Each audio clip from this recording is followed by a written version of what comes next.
Agora vou gravar uma homilia sobre a Imaculada Conceição, solenidade que nós celebraremos no dia 8 de dezembro.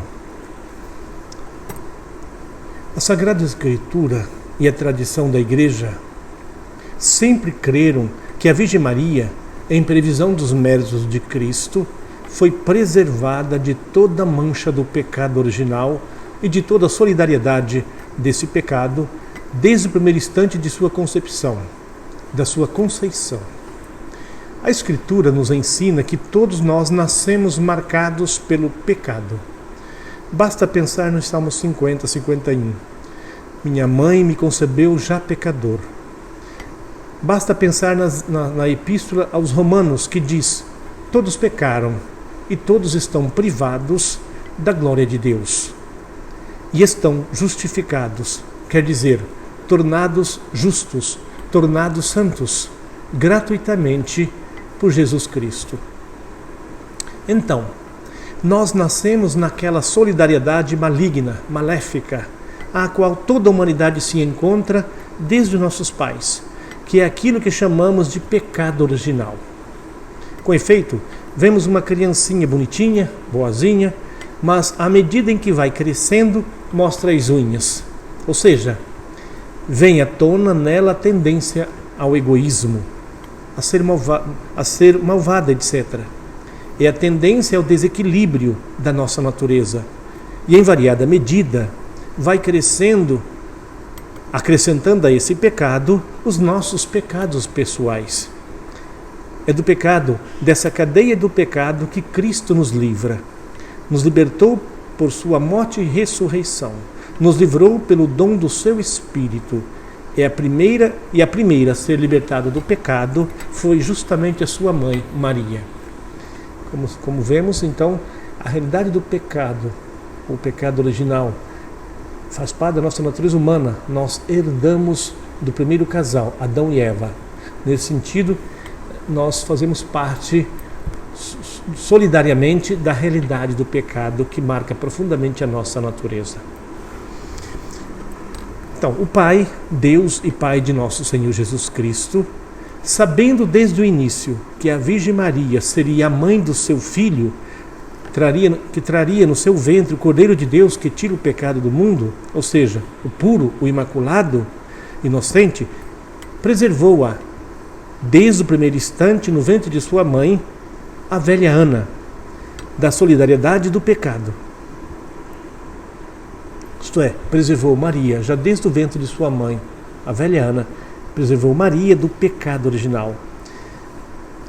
E também das consequências desse pecado original. Que consequências são estas?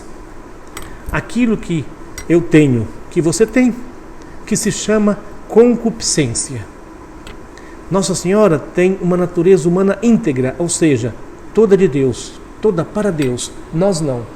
Essa concupiscência é como se nós percebêssemos que certas coisas são justas, deveríamos obedecer à vontade do Senhor, deveríamos viver de tal forma, mas cedemos essa concupiscência de ordem, às vezes, das paixões humanas em relação à posse de bens materiais, dinheiro, da sexualidade e outras coisas.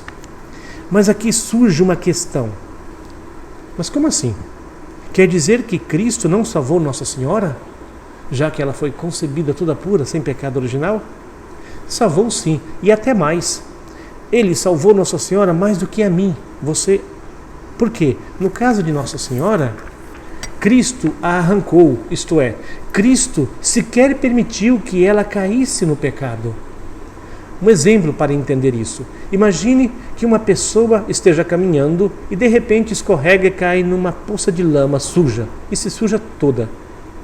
É exatamente essa a realidade do pecado, a sujeira. É Cristo que tira aquela pessoa da poça, daquela sujeira. Isto é, Cristo é o que Cristo fez conosco, ou seja, nos tirou da lama e nos colocou a veste batismal. Não é por nada que se usa a veste branca no batismo, que significa justamente pureza.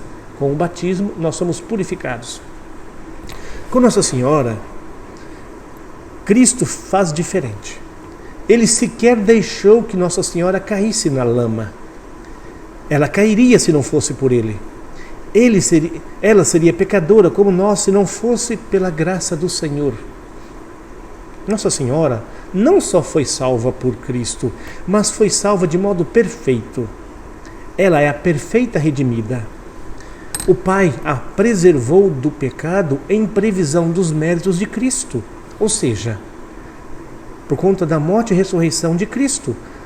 Fato é que, para Deus, não tem nem futuro nem passado. Nele tudo é presente, tudo é hoje. Ele está vindo tudo agora. E Ele então, desde toda a eternidade, preservou a mãe de Cristo para ser mãe do seu Filho, a primeira redimida. E a Escritura dá margem a isso? E como dá? Primeiro, no próprio momento em que a Escritura narra o pecado original, lembra que o Senhor Deus disse à serpente: porei inimizade entre ti e a mulher, entre a tua semente e a semente da serpente. Esta te ferirá a cabeça, e tu lhe ferirá, esta, Maria, lhe ferirá a cabeça da serpente, e a serpente ferirá o calcanhar de Maria. Gênesis 3, 15 e 16. É uma imagem para dizer que a mulher pisará sobre a cabeça da serpente, que é o diabo. Então, existe uma inimizade de morte entre o mal, o pecado e a mulher. Quem é esta mulher?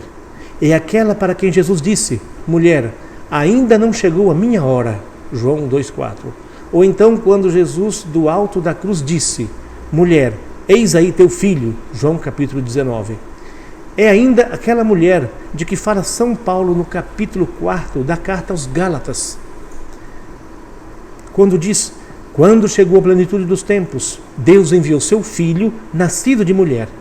E é também a mulher do capítulo 12 do Apocalipse, combatendo a velha serpente. Um sinal grande apareceu no céu, uma mulher vestida de sol.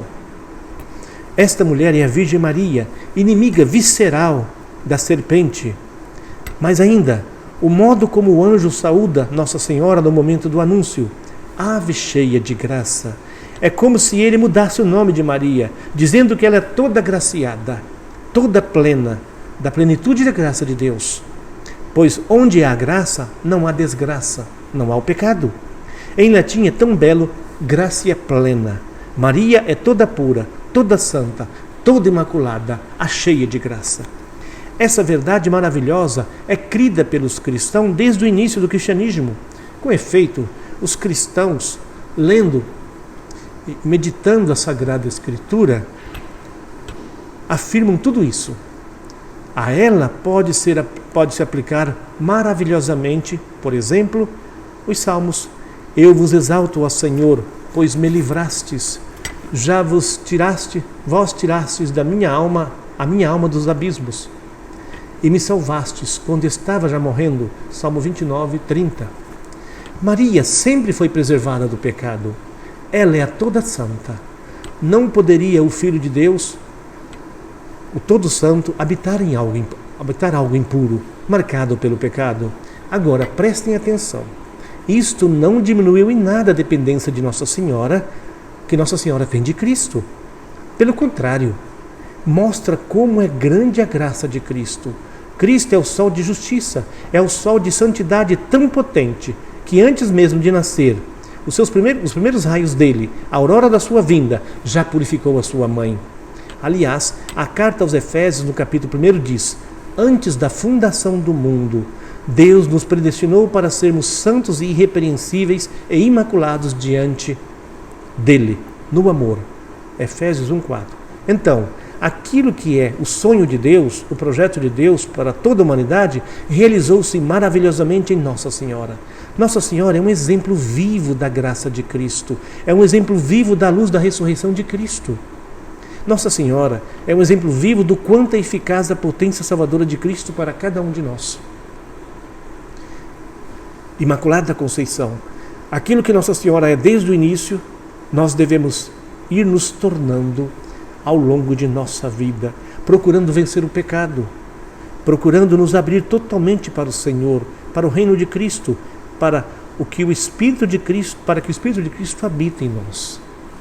Que coisa maravilhosa meditar sobre essas verdades fundamentais relacionadas a Nossa Senhora. Verdades essas ligadas ao pecado original. Todos nós herdamos o pecado original. E isso se acrescenta aos nossos pecados pessoais. Mas Deus, em sua infinita misericórdia, não nos deixou sozinhos. Enviou no seu Filho Jesus Cristo, o Salvador, o Redentor, aquele que redime os nossos pecados. Este menino se tornou adulto, nasceu de uma mulher, Maria, a escolhida, a cheia de graça, a toda pura, que sempre disse sim ao Senhor. Nela não havia espaço para a falsidade. Amava o Senhor com todo o coração e amava de forma verdadeira e plena.